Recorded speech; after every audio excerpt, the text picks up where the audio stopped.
તલગાજરાથી તરેડ road ઉપર આવેલા ડુંગળીના કારખાનાઓના ગંદા પાણીથી ખેડૂતો પરેશાન। ડિહાઇડ્રેશનના ગંદા પાણીથી નજીકના કુવાઓ રિચાર્જ થતા ખેતીમાં પાકમાં નુકસાન થવાની ભીતિ। ડિહાઇડ્રેશનનું આ પાણી ખેતીલાયક જમીનના તળ બગાડે છે।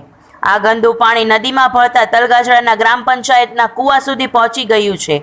આ પાણી પંચાયત દ્વારા ઘરે ઘરે પહોંચાડવામાં આવે છે। આવનારા સમયમાં તલગાજડા આ પાણી દ્વારા રોગચાળાના ભરડામાં ભરાઈ શકે છે।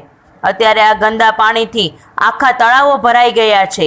રખડતા મૂંગા પશુઓ દૂષિત પાણી પીતા હોય છે અને બીમાર પડતા હોય છે। મહુવા તાલુકાના તલગાજરાથી તરેડ રોડ ઉપર આવેલા ડિહાઇડ્રેશનના ગંદા પાણીથી નદીઓમાં ભળતા નજીક આવેલા ખેતરોના કૂવામાં પણ પાણી પહોંચી ગયું છે। આવનારા સમયમાં ખેતીલાયક પાણી દૂષિત થઈ રહ્યું છે। મારું નામ વાળા મહેન્દ્રસિંહ પ્રતાપસિંહ, સ્થાનિક આગેવાન ગામ તલગાજડા।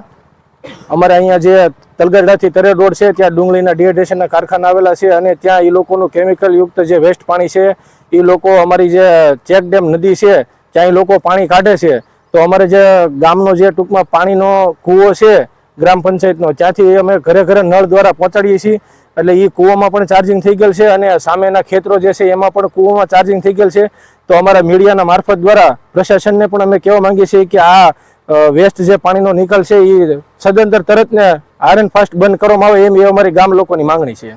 મારું નામ રાજુભાઈ ભૂરાભાઈ કલસરિયા, મારું ગામ તલગાજડા છે, તાલુકો મહુવા, જિલ્લો ભાવનગર।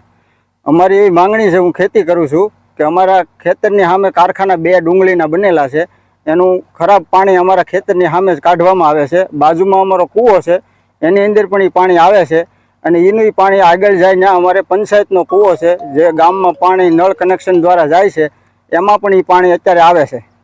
તો અમારી એવી માંગણી છે કે આ પાણી જલ્દી બંધ કરવામાં આવે અને બહાર કાઢે નહીં પાણી કારખાનામાંથી। મારું નામ કમલેશભાઈ છે। અહીંયા મારું ખેતર આવેલું છે, એની સામે 2 ડિહાઇડ્રેશન ડુંગળીના કારખાના છે જે વારંવાર અમે એ લોકોને ફરિયાદ કરેલી છતાં એ લોકો પાણી હજી પણ કાઢે છે અને છતાં એ એમ કહે છે કે અમે બંધ કરી દઈશું। અત્યારે હાલમાં ગામના ડેમ સુધી, શેક ડેમ સુધી પાણી પહોંચી ગયું છે અને અમારે ખેતરના કવામાં સાર્સિંગ થાય છે। રજૂઆત કરતા છતાં હજી પાણી નીકળે છે એટલે અમે ખેડૂત ભાઈઓ અત્યારે સંગઠન ભેળું થયું છે, અમે એને લોકોને ત્યાં કહેવા જવાના છીએ જેથી કરીને જો લોકો બંધ કરી દે તો સારું કહેવાય એવી મારી રજૂઆત છે। જય જવાન જય કિસાન, જય જવાન જય કિસાન।